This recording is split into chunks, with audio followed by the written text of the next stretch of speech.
En una estadística sobre crecimiento cristiano en Honduras, o sobre, mejor dicho, sobre cristianismo en nuestro país, publicada en el año 2016, informan, hermanos, que el 89% de la población hondureña profesa el cristianismo. 90% aproximadamente, hermanos, de la población hondureña es cristiana.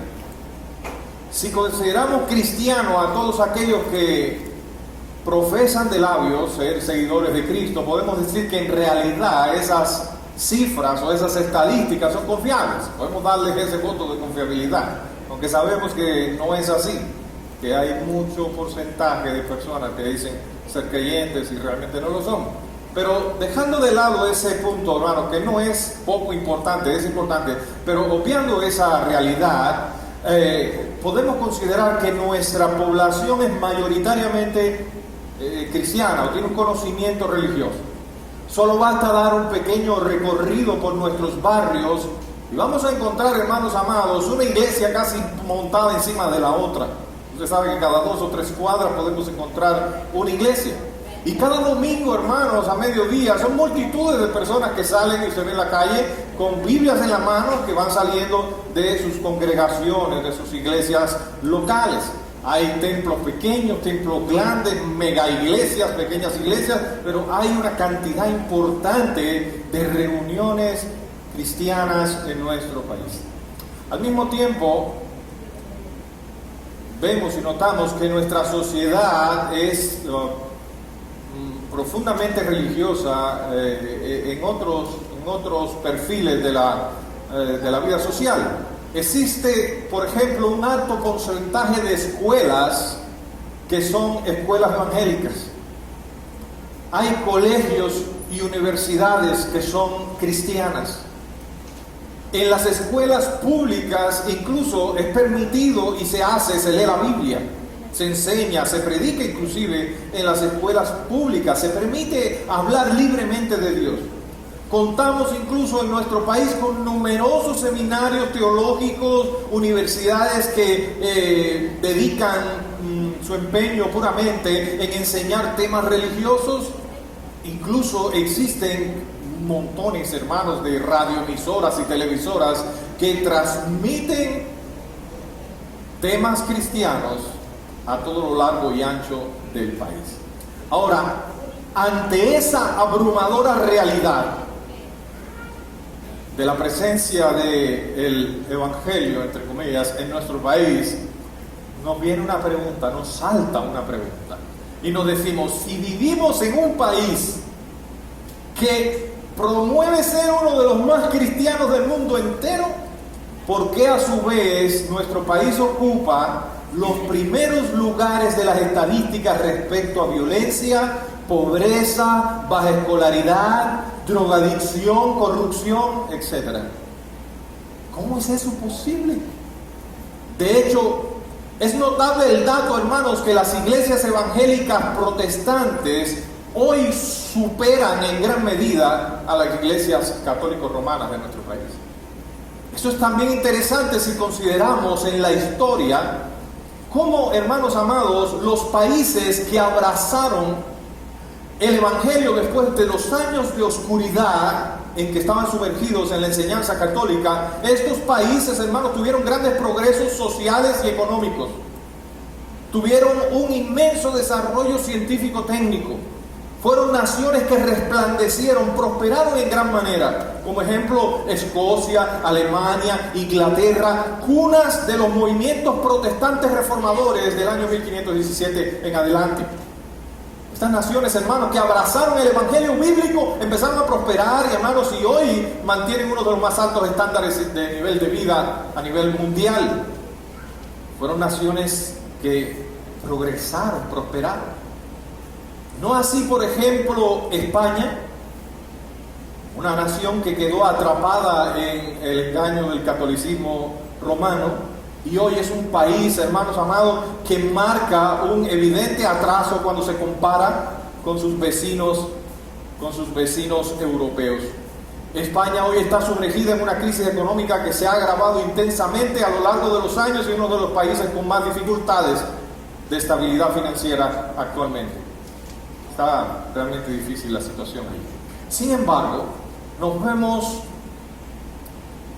vemos esa expresión del desarrollo espiritual de nuestra nación reflejada en la realidad social que a nosotros nos rodea, a pesar de ser una nación que dice ser profundamente cristiana. Un país como el nuestro, que presume de ser mayoritariamente cristiano, ¿por qué vivimos en las peores condiciones socioeconómicas, culturales y aún espirituales de todo el globo terráqueo? Seguro que ya usted se está formulando una respuesta en su mente. Ya seguramente que usted está diciendo, la culpa es de esto.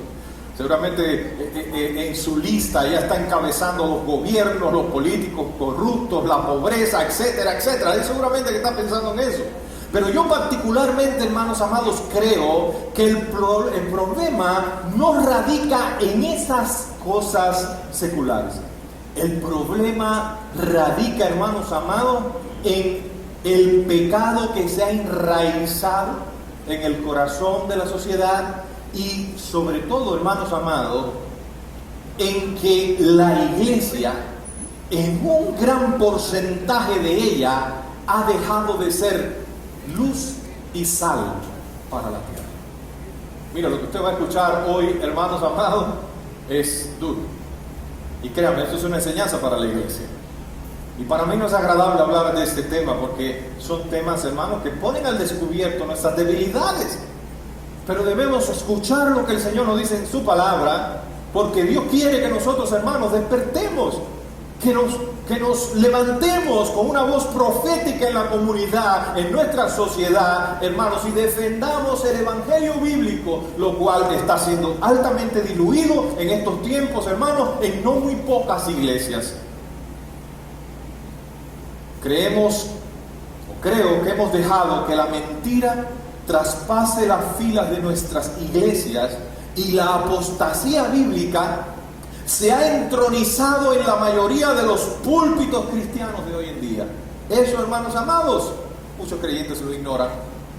Muchos cristianos, hermanos, de verdad que ni siquiera piensan en eso.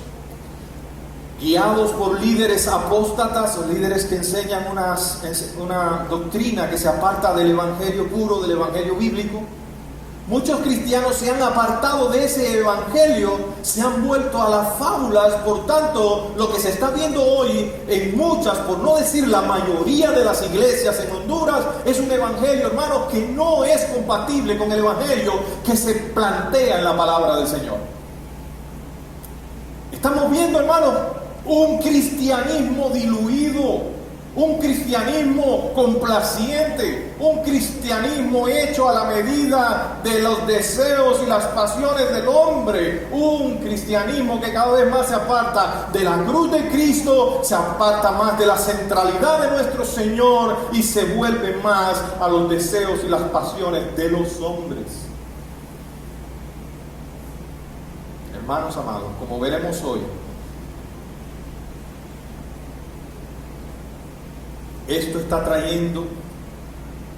esta situación está trayendo como resultado que los cristianos no estén viviendo conforme a la palabra y sus vidas están carentes de poder y sus testimonios no están impactando a la sociedad, porque han puesto su mirada y su oído, hermanos amados, en fábulas, en historias, en misticismo, en cuentos. Y entonces, hermanos, no se está cumpliendo, obedeciendo la voluntad de Dios expresada en su palabra. Y nosotros, cuando no hacemos eso, carecemos de poder para impactar a las naciones.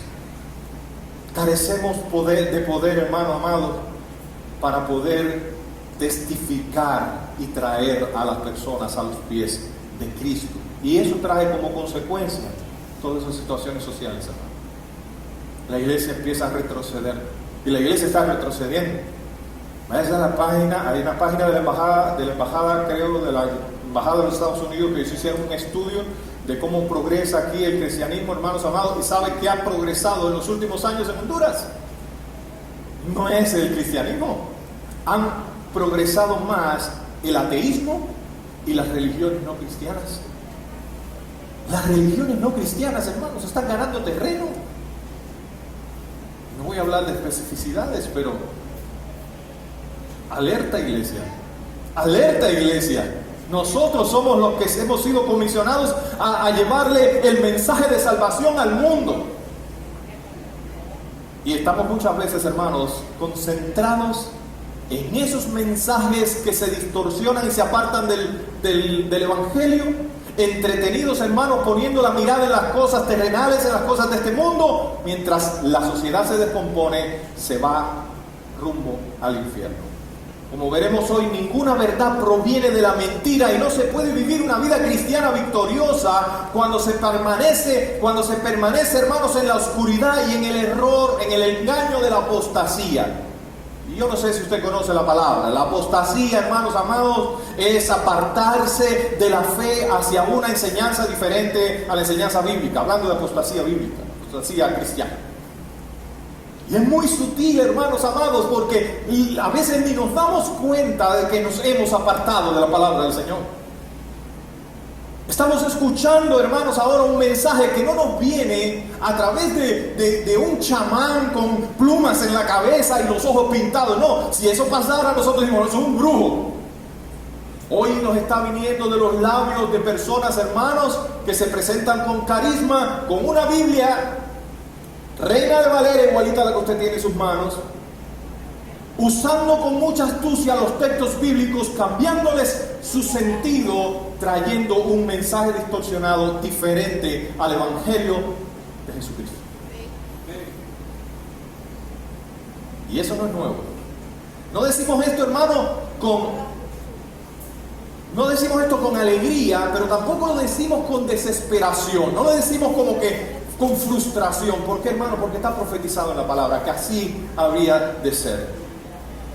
La palabra dice que en los postreros tiempos muchos, hermanos, se apartarán de la verdad, teniendo comezón de oír, teniendo deseos de oír cosas nuevas, apartarán sus oídos y volverán a las fábulas.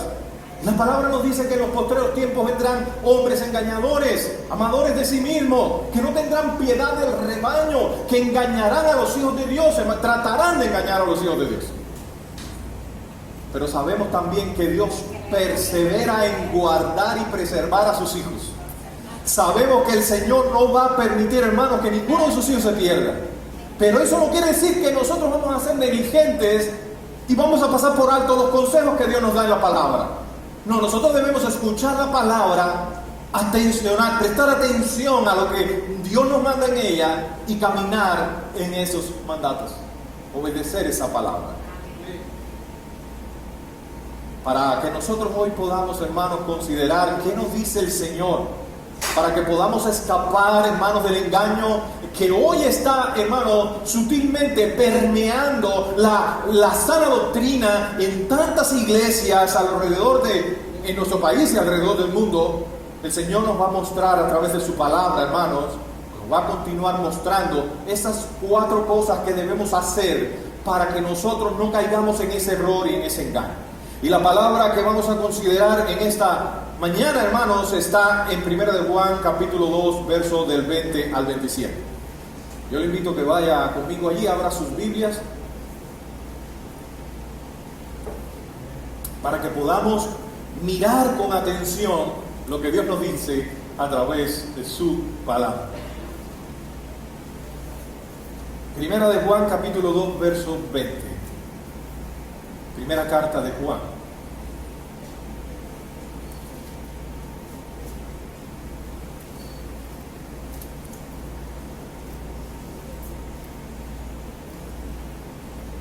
Ya casi al final de la Biblia, después de la segunda carta de Pedro. ¿Ya estamos ahí?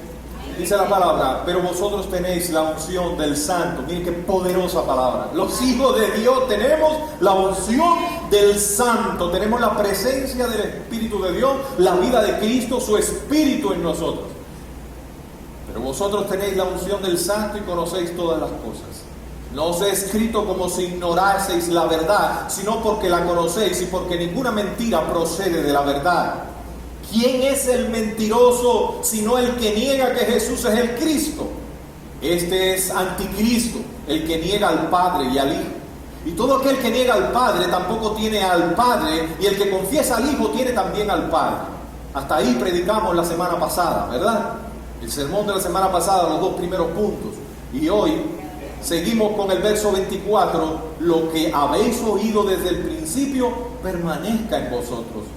Si lo que habéis oído desde el principio permanece en vosotros, también vosotros permaneceréis en el Hijo y en el Padre. Y esta es la promesa que Él nos hizo, la vida eterna.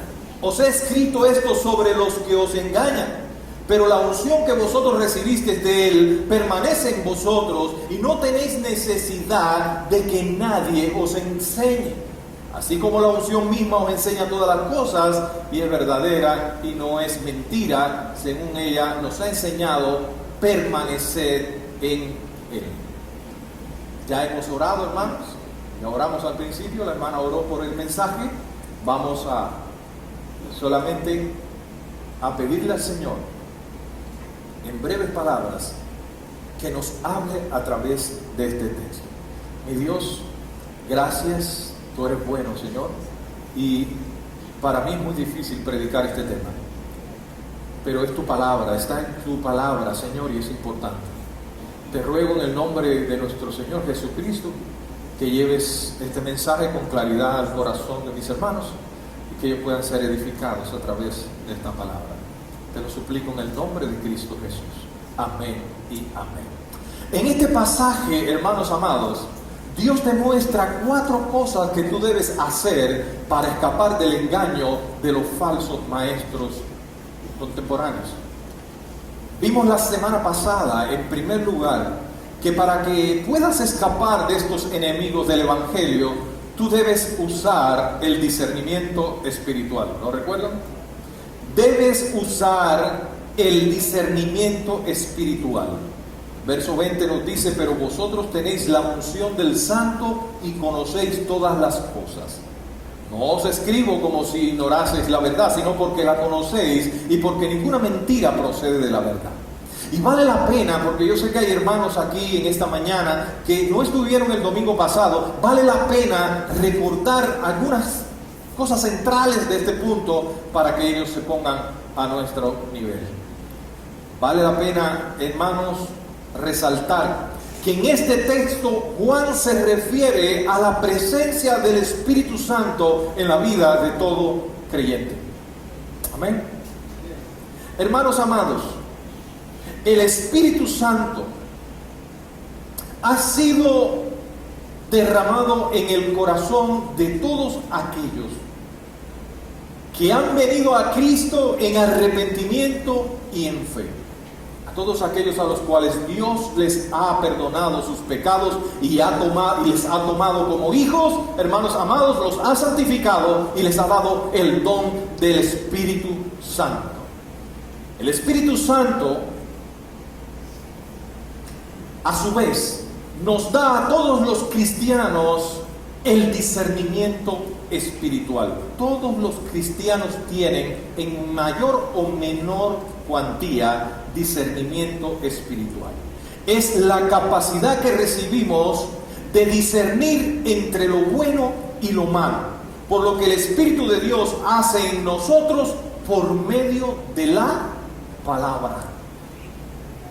Esto no va divorciado de la palabra. Es más, en la medida que tú más estudias la palabra, más maduras espiritualmente y más se aguza, más se perfecciona tu discernimiento espiritual. En la medida que más conoces Biblia, tú podrás tomar mejores decisiones, podrás pensar bíblicamente, sabrás cómo actuar ante diferentes situaciones, hermanos amados, de la manera misma en que actuaría Dios, conforme entonces a la voluntad de Dios, o a la manera que actuaría Cristo, ¿verdad? Conociendo la palabra y a través del poder que ahora cohabita en ti, de su Espíritu Santo. Podemos juzgar todas las cosas entonces, hermanos, de manera bíblica, comparando si algo está en orden con las Escrituras o algo se va más allá del límite de las Escrituras.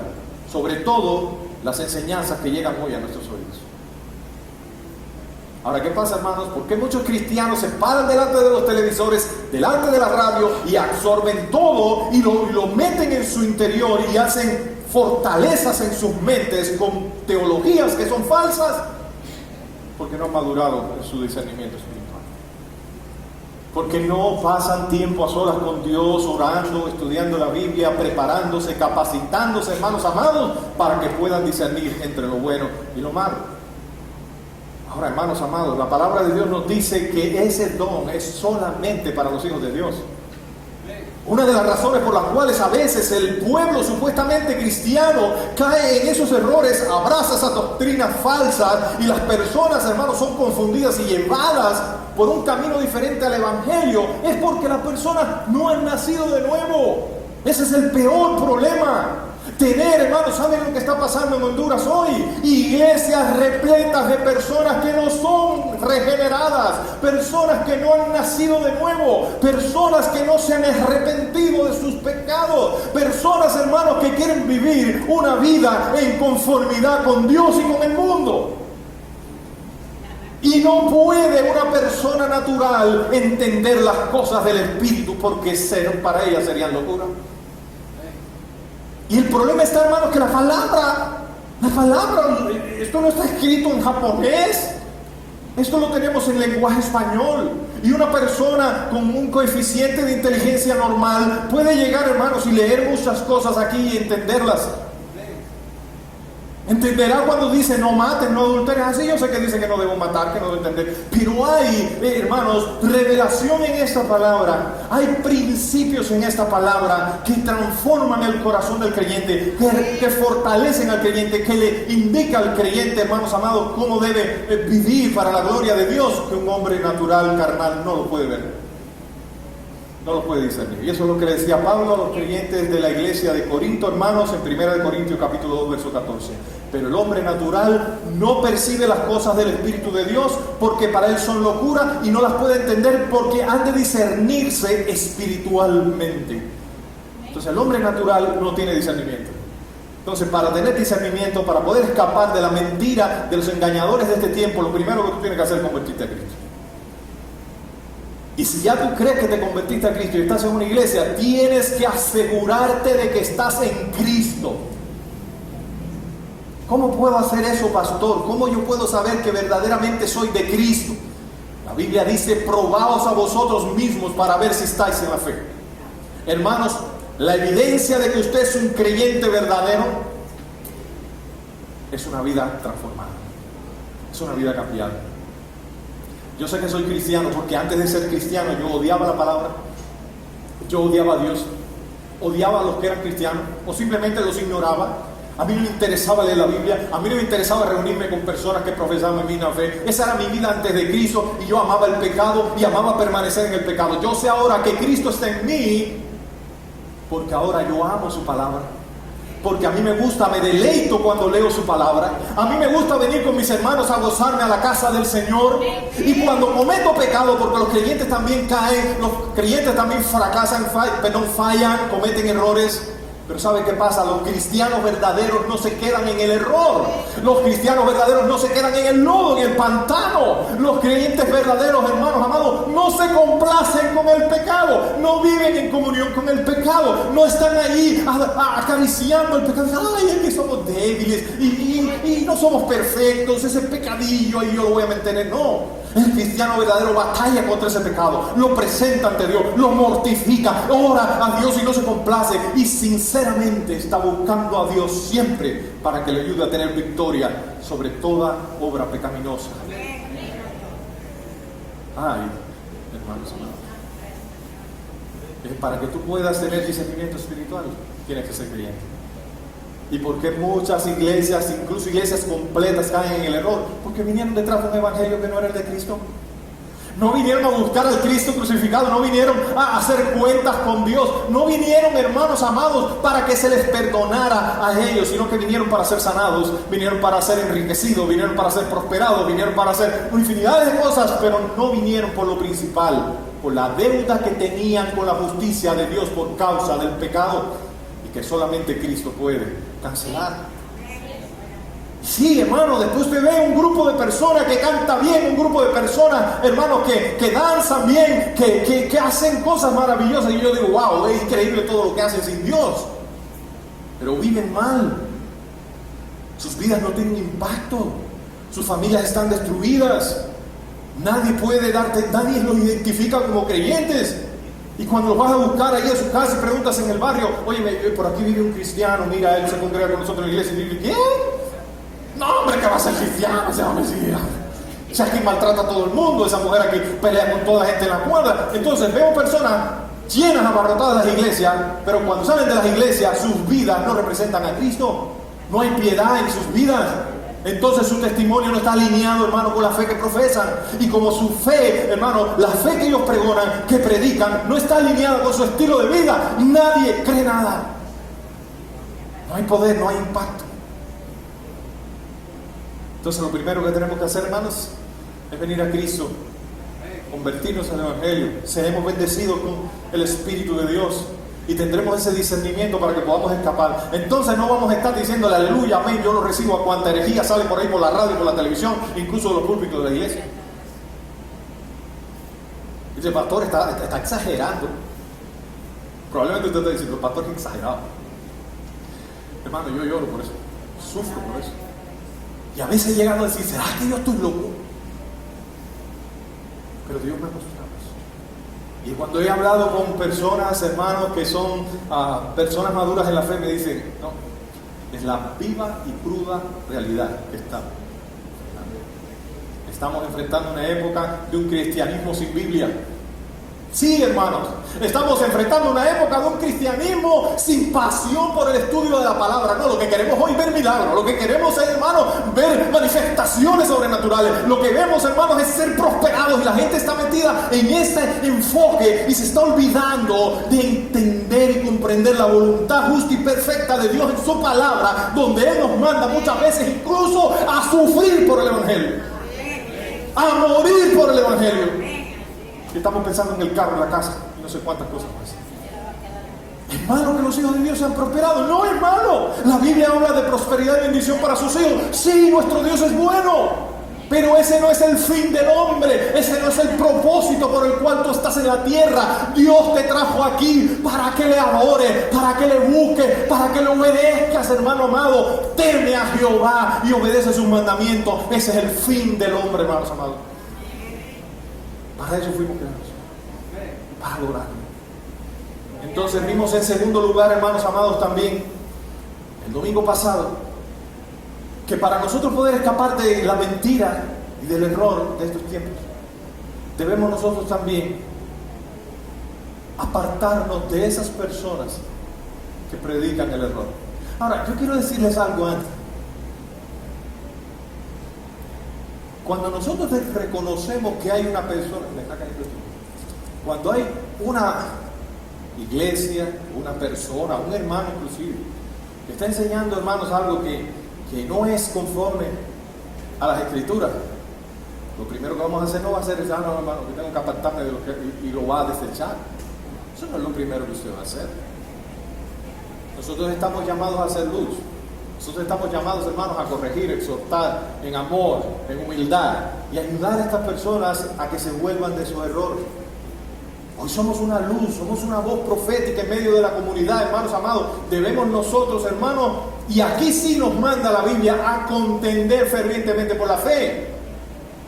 En ese sentido, sí, nosotros estamos llamados a hacerse volver del error a los que andan predicando un evangelio diferente. Ahora, ¿qué nos dice la palabra en el versículo 22? ¿Quién es el mentiroso? Sino el que niega que Jesús es el Cristo. Este es el anticristo, el que niega al Padre y al Hijo. Todo aquel que niega al Hijo tampoco tiene al Padre, y el que confiesa al Hijo tiene también al Padre. Hermanos, si vemos este texto así de primera, dice, bueno, ¿y qué tiene que ver eso con apartarse de los que predican un evangelio diferente? El texto en sí mismo nos da un mandato para eso, pero sí nos declara, hermanos, con nitidez cuáles son los aspectos de estos anticristos. Que dicho sea de paso, estos anticristos es la manera que usa Juan para referirse a aquellos que predicaban un evangelio contrario a Cristo. No es lo mismo que el anticristo, como ese personaje, hermano, que está descrito en la Biblia, que ha de venir en el fin de los tiempos y va a querer suplantar el lugar de nuestro Señor. Eso es otro tema.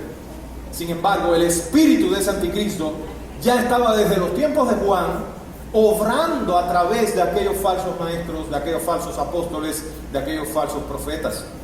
Ya estaba obrando en aquel tiempo y ha seguido obrando, hermanos. Incluso antes de Juan, ya el apóstol Pablo, hermanos, estaba alertando a la iglesia sobre ese peligro. Y después Juan, y a través de toda la historia de la iglesia, hermanos, se ha visto cómo los anticristos han minado la sanidad de la iglesia, la unidad de la iglesia, la espiritualidad del pueblo de Dios. Hermanos, y por muchos años la iglesia ha estado sumergida en una oscuridad terrible. Hasta que en el 1517, hermanos, Dios levantó hombres reformadores que, hermanos, se opusieron a esa enseñanza, desenmascararon a estos anticristos y entonces comenzaron la iglesia de nuevo a caminar por la senda de la luz. Ahora, mis hermanos, estos hombres enseñaban doctrinas que eran contrarias a Cristo. Y eso estaba trayendo un problema ahí en la iglesia de Asia Menor, en las iglesias de Asia Menor donde Juan estaba ministrando. Estaba provocando divisiones dentro de la iglesia. Hermanos, si hay algo que ha provocado que las iglesias se dividan son las cuestiones de doctrina. Y si usted se pone a examinar y dice, ¿por qué hay tantas iglesias evangélicas, hermano? Por asunto de doctrina. Por asunto de doctrina. Y nosotros somos de este grupo porque nosotros lavamos los pies. Nosotros somos de este grupo porque hablamos en lengua, ¿no? Eso no hay problema porque son cosas periféricas. Esas no son cosas, hermanos, que dañan, hermanos, la salvación de una persona. Es más, entre los creyentes evangélicos tenemos más cosas en común que diferencias. Porque los evangélicos todos creemos en la salvación por gracia, todos creemos que Jesucristo es Dios, hermanos, que la Biblia es la palabra inerrante, infalible, inspirada y la máxima norma de moral, de fe y de conducta para todo creyente. Eso creemos todos los cristianos evangélicos, ya sean pentecostales, reformados, presbiterianos, de donde sea, creemos todos lo mismo. Hay más cosas en común. Ahora, mi hermano, estos anticristos son personas que enseñan doctrinas que afectan los cimientos, que afectan, hermano, las bases de la iglesia y que traen contradicciones dentro del pueblo de Dios y empieza a haber, hermano, contienda dentro del pueblo y las iglesias, producto de eso, hermano, se dividen. Ese espíritu del anticristo es un espíritu divisivo, contencioso, es un espíritu satánico, hermanos. Porque el diablo vino para matar y destruir. El diablo no une, el diablo divide. Y Satanás usa a estos hombres, hermanos, para dividir las iglesias. No es nuevo para nosotros que eso ha pasado a través de la historia y que sigue pasando en las iglesias de hoy. Ahora, nuestra primera actitud no es rechazarlo, ¿verdad? Nosotros somos llamados a ser piadosos, misericordiosos, amorosos, humildes. Debemos agotar todos los medios para que este tipo de personas se vuelva del error, como vimos en el punto anterior. Debemos hacer todo lo posible, debemos ir personalmente con la Biblia en mano, decir, mire hermanito, estás equivocado, eso que estás enseñando no es de Dios, mira, estas son las razones. Si esa persona no te oye, después tienes que ir a buscar a un anciano de la iglesia, al pastor, a los ancianos, una autoridad de la iglesia, ir allí y volver a hablar con esa persona. Tienes que ir, hermanos, inclusive una y otra vez a aconsejarlo. Debes, hermano, antes de tomar alguna decisión drástica, agotar todos los recursos. Pero, y ahí está el pero, y esto no me gusta, no lo digo con alegría, lo digo con tristeza, pero es la palabra. Pero una vez que una persona ha sido corregida, una vez que un creyente o alguien que está en una iglesia ha sido exhortado a abandonar esa práctica divisiva, a enseñar la doctrina, hermanos, la iglesia tiene toda la autoridad de parte de Dios para expulsar a esa persona, para declarar a esa persona que se le revoca su membresía de la iglesia, para declarar a la persona no grata dentro de la iglesia. Tenemos esa autoridad, hermano, en la palabra expresada, como manda al apóstol Pedro en la carta de Tito capítulo 3 verso 10, diciendo claramente: el hombre que cause divisiones después de una y otra amonestación, desecharlo. sabiendo que el tal se ha pervertido y peca y está condenado por su propio juicio, por su propia manera de pensar, se ha condenado. Ahora, esas son medidas extremas, hermanos, pero medidas que hay que tomarlas cuando los casos son extremos, cuando ya se han agotado todos los recursos, cuando nos hemos acercado, hermanos amados, incluso no estemos pensando en el contexto objetivo de nuestra iglesia. Pensemos que esto, hermanos, es para todas las cosas en nuestro alrededor.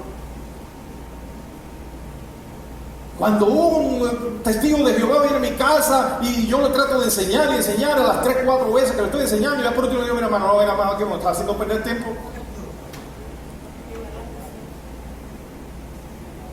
Ya yo agoté todo, ya te presenté el evangelio, ya te lo expliqué bíblicamente, ya te di mis argumentos. Si aún así tú quieres permanecer en el error, bueno, eso, toma tu camino, ese es tu problema. Entonces, nosotros como iglesia evangélica y reformada, hermanos, debemos defender nuestra unidad en la doctrina. Nosotros tenemos una enseñanza, ¿y saben por qué somos reformados? Porque el entendimiento de la palabra nos ha hecho reformados. No somos reformados por seguir una denominación, un sínodo, esas son tonterías, esas son mediocridades, hermanos. El entendimiento de la palabra del Señor nos ha llevado a nosotros a ser reformados. Ahora, ¿qué pasa, hermanos? Que a través de los años el pensamiento reformado se ha hecho cada vez menos popular.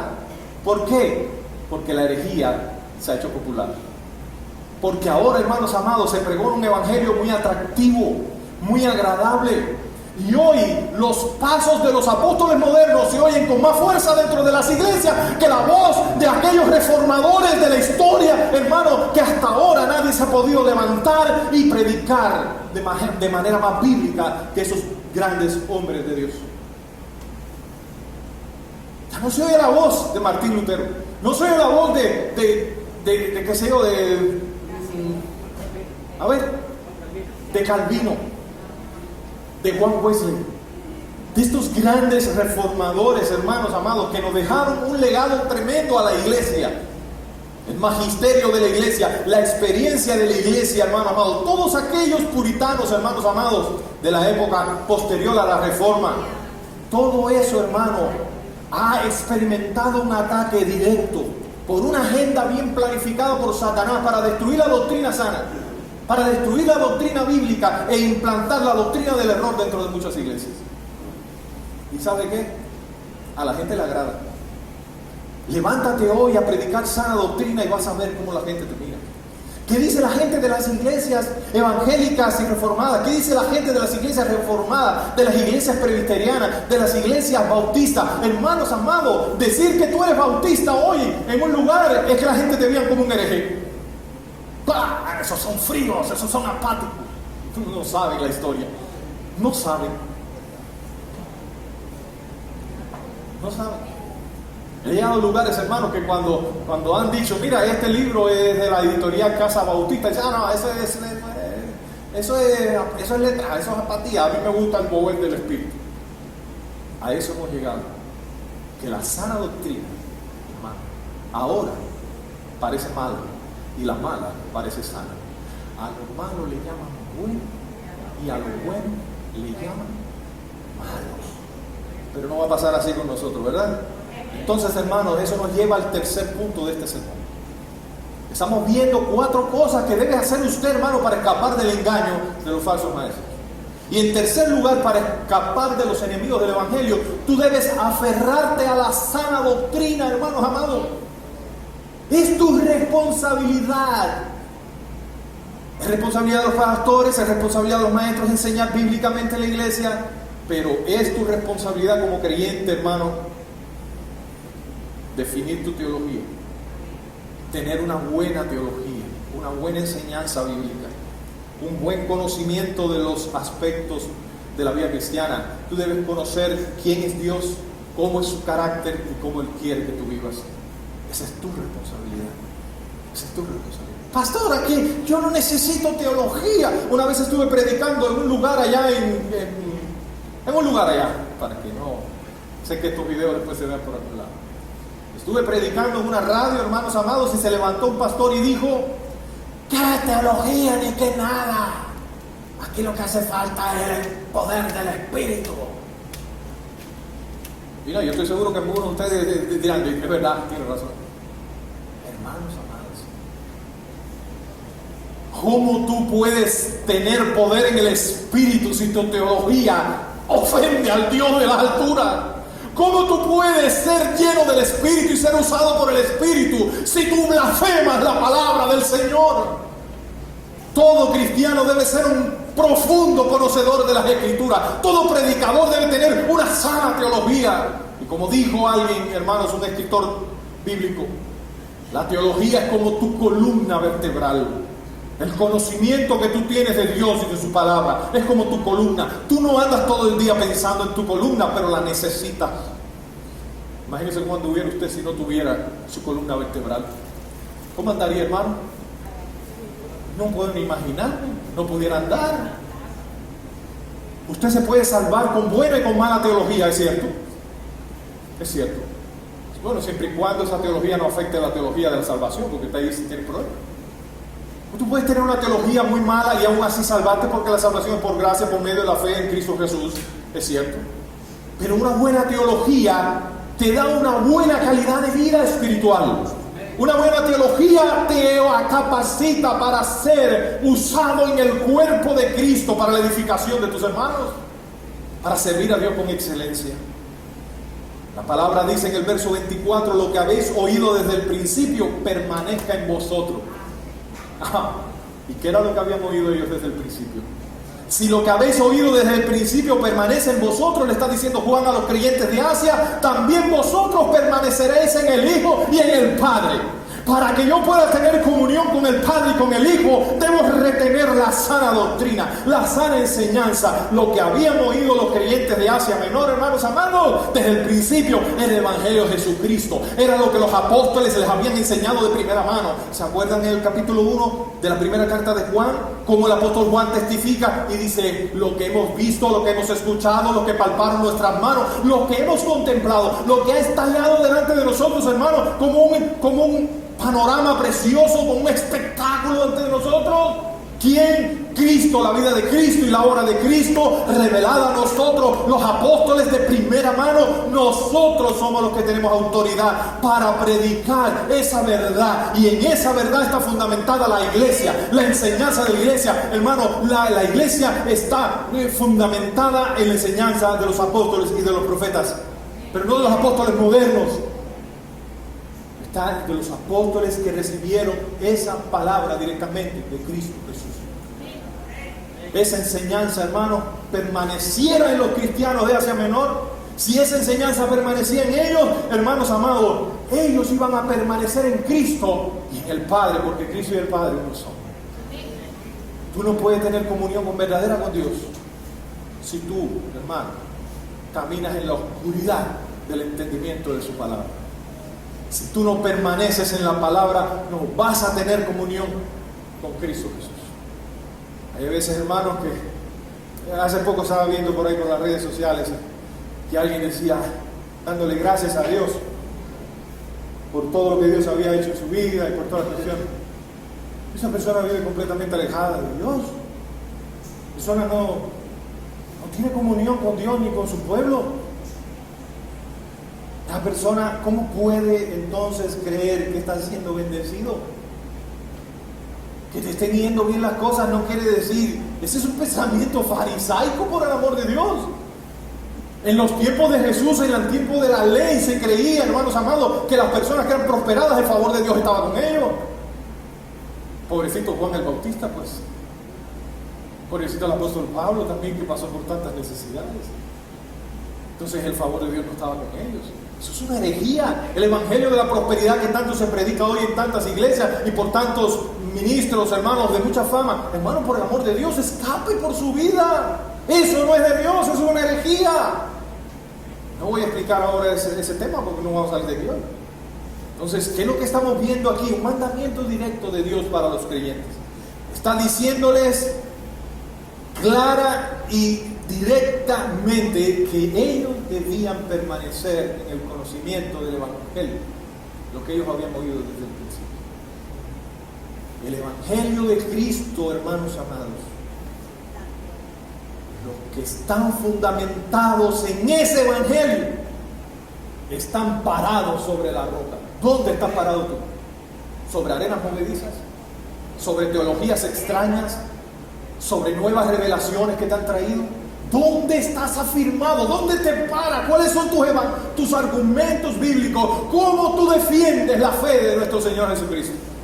Hermanos amados, el que permanece en la palabra será como árbol bien plantado junto a aguas de reposo. Será, hermano, como dice el Salmo 1, versículo 2, un árbol que está plantado junto a corrientes de agua, que da su fruto a su tiempo, que su hoja no cae y que todo lo que hace prosperará. Pero ¿dónde tiene que estar plantado, hermano? En la palabra del Señor, en la sana doctrina, en el Evangelio de Jesucristo, no en los cuentos, en los mitos que hoy muchos se afanan por enseñar. Solo aquí podrás mantener comunión verdadera con Cristo. Solo permaneciendo en la sana doctrina te cuidarás del engaño y podrás ayudar a otros a escapar del engaño. Sé diligente, hermanito amigo, hermanito amado. Sé diligente y prepárate. Estudia. Es ahora más necesario que nunca. Redime el tiempo. No malgastes tiempo, tantas horas jugando, practicando deporte, mirando televisión. No tengo nada en contra del deporte. A mí me gusta practicar deporte. Pero tú tienes, hermano, que ser sabio. Y debes balancear tu tiempo y darle prioridad a las cosas del reino de Dios. No todo es trabajo, no todo es deporte, no todo es Facebook, todo no es, hermanos, televisión.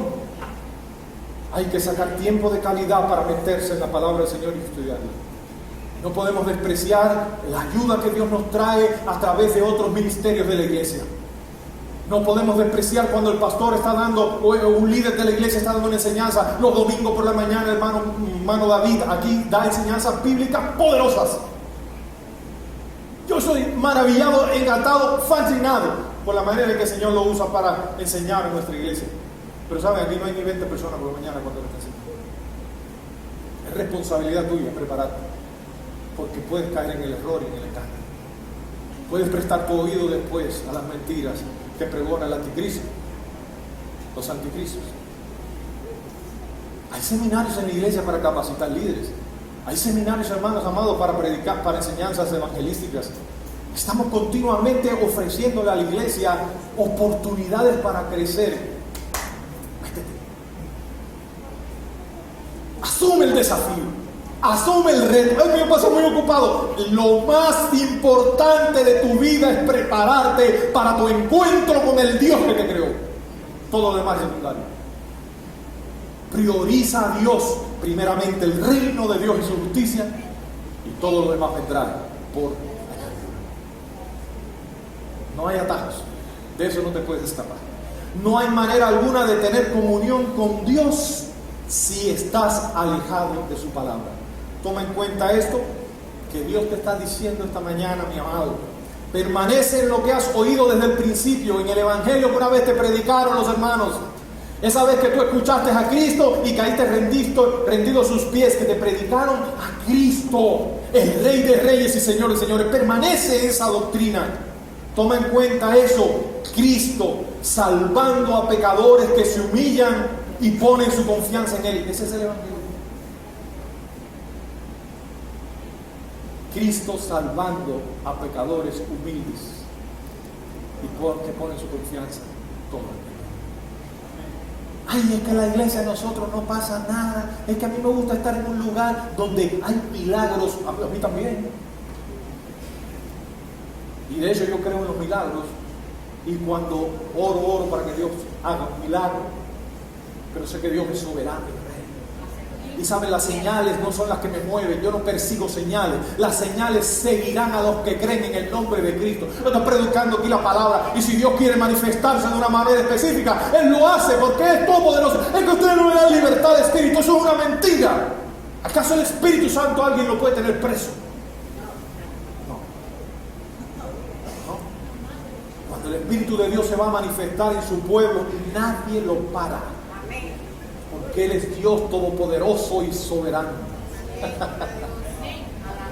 Alabado sea Cristo. Si estás en un lugar donde se predica cualquier otra cosa diferente, y tú dices, no, pastor, está en contra de los milagros. No, yo no estoy en contra de los milagros. Yo creo en todos los milagros. Aquí la Biblia habla de milagros. Pero ¿sabe una cosa? En una iglesia donde se hace énfasis en los milagros, Cristo es minimizado. Mi prioridad no son los milagros, mi prioridad es Cristo. Mi prioridad es conocer su palabra. Mi prioridad es conocer su voluntad y buscar el poder de su Espíritu para obedecerla. Y si en el camino Dios hace milagros, gloria a Dios. Y si no los hace, gloria a Dios. Y si me sana, gloria a Dios. Y si no me sana, gloria a Dios. Y si me contesta, gloria a Dios. Y si no me contesta, gloria a Dios. Porque yo camino por vista, yo camino por fe, hermanos amados. Camine por fe. Y permanezca en la sana doctrina. No se deje engañar. En último lugar, hermanos amados, el último punto, para que tú puedas escapar del engaño de los enemigos del Evangelio, toma fuerza en las promesas de Dios. Ya hemos visto que debemos tener discernimiento espiritual. Ya debemos apartarnos de aquellos que son enemigos de la cruz de Cristo. Ya entendemos que debemos permanecer en la sana doctrina. Pero también el Señor, ¿por qué es desgastante, hermano? Porque esta lucha no es contra sangre ni contra carne, es contra huestes espirituales de maldad. Hermano, la fricción, la guerra, la oposición es fuerte. Pero Dios está con nosotros. Y Él nos ha dado sus promesas. Y eso dice el Señor, permanece en mis promesas. Toma fuerza en lo que yo te he prometido, en mis garantías eternas. ¿Qué dice el texto en el versículo 25? Y esta es la promesa que Él nos hizo. Aleluya, tome en cuenta esto. Esa es la promesa que Cristo le hizo a los creyentes, hermanos, de todos los tiempos. Dice la palabra que esa promesa que Él nos hizo es la vida eterna. La vida eterna. Pero la unción, dice más adelante, que en vosotros recibisteis de Él permanece en vosotros. Permanece en vosotros. La presencia del Espíritu Santo no es temporal en los creyentes. No es como en los tiempos del Antiguo Testamento, hermano, que incursionaba para ungir a los reyes, a los sacerdotes o a los ministros o a los profetas. No. Hoy, desde Pentecostés, el Espíritu de Dios ha derramado, hermano, en la iglesia. En la iglesia. Y la unción, dice Juan aquí, la unción que vosotros recibiste desde el principio, de Él permanece en vosotros. Y no tenéis necesidad que nadie os enseñe. Oh, un momento.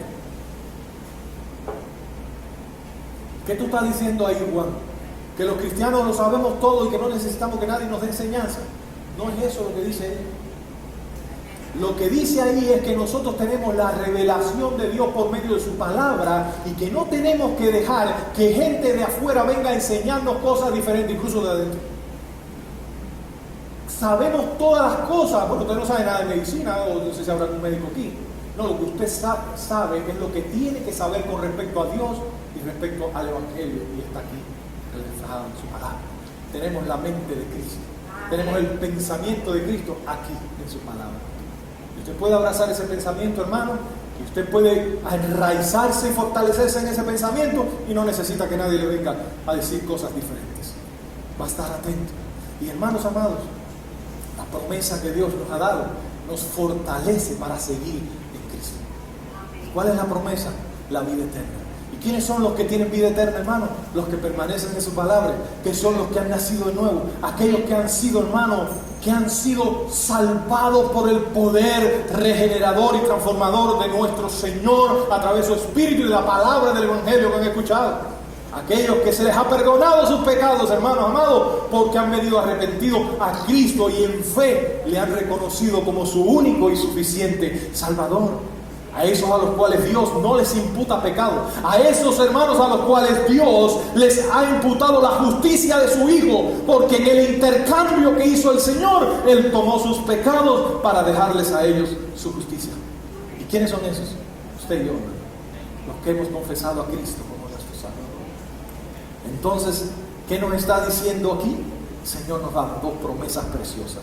Uno, la vida eterna que Dios nos ha dado. Esta es la promesa que Él nos hizo, la vida eterna. Y número 2, la seguridad de que el Espíritu Santo va a permanecer en nosotros hasta el fin. ¿Cuál es una evidencia de que usted es un hijo de Dios?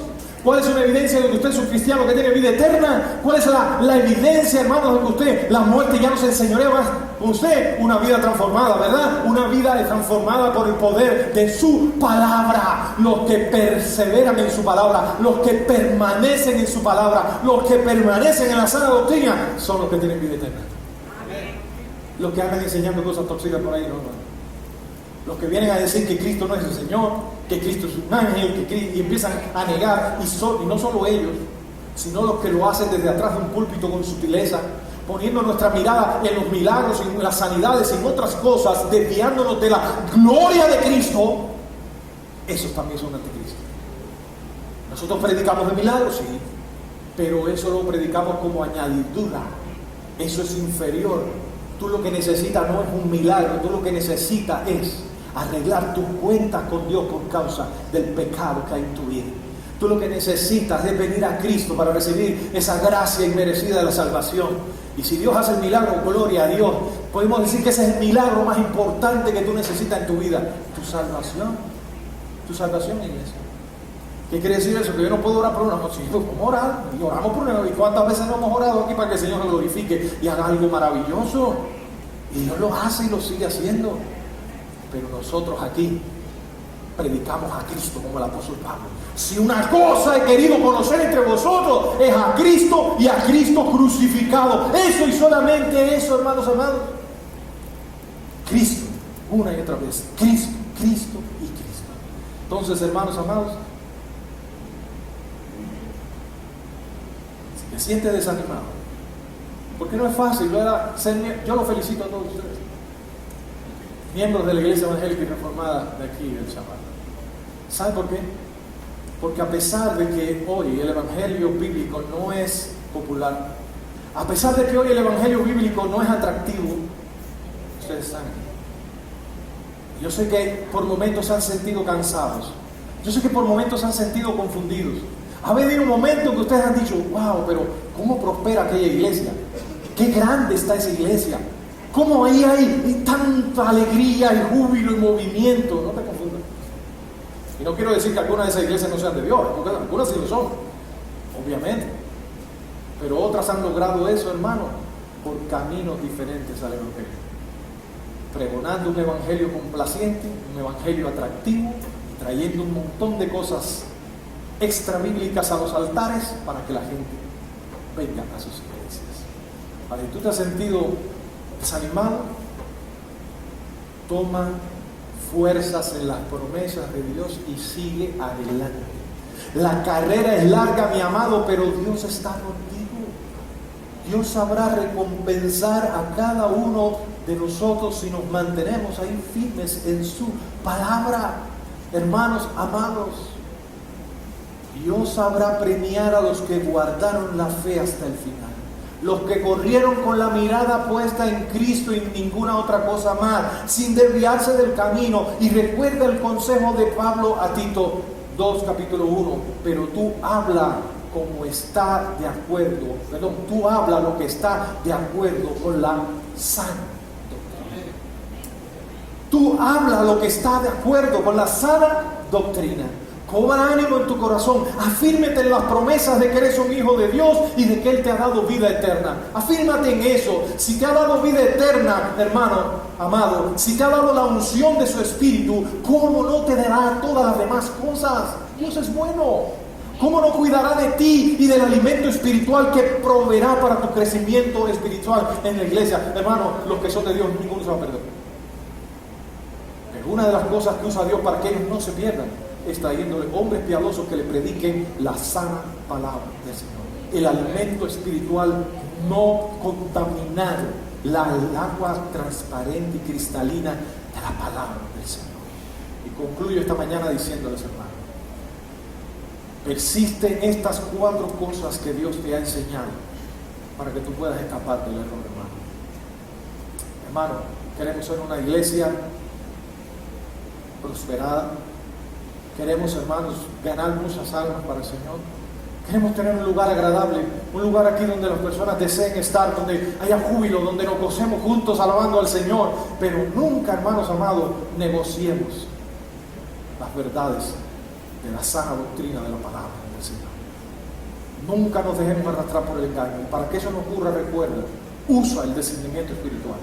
Para que eso no ocurra, mi querido hermano, aléjate de los que son engañadores. Si no quieren entender, si no quieren oír, si no quieren arrepentirse, si no quieren volverse a la sana doctrina, apártate de ellos. No sigas escuchándolos porque te puede confundir. Aléjate de ellos. Permanece tú en la sana doctrina de ese lugar. Y en último lugar, toma fuerza en las promesas que Dios te ha dado. Sobre todo en la vida eterna que Él te garantiza para todos los que son verdaderamente sus hijos. Entonces, hermano, hoy más que nunca, abre bien tus ojos, no te dejes arrastrar por los engañadores, sé diligente en escudriñar las Escrituras, que el Espíritu Santo estará contigo hasta el final para guiarte y mostrarte todas las cosas. Que el Señor nos bendiga, que el Señor nos anime. Les invito, hermanos, a orar. Pongámonos de pie y oremos al Señor para que podamos poner en práctica todo esto que el Señor nos ha enseñado.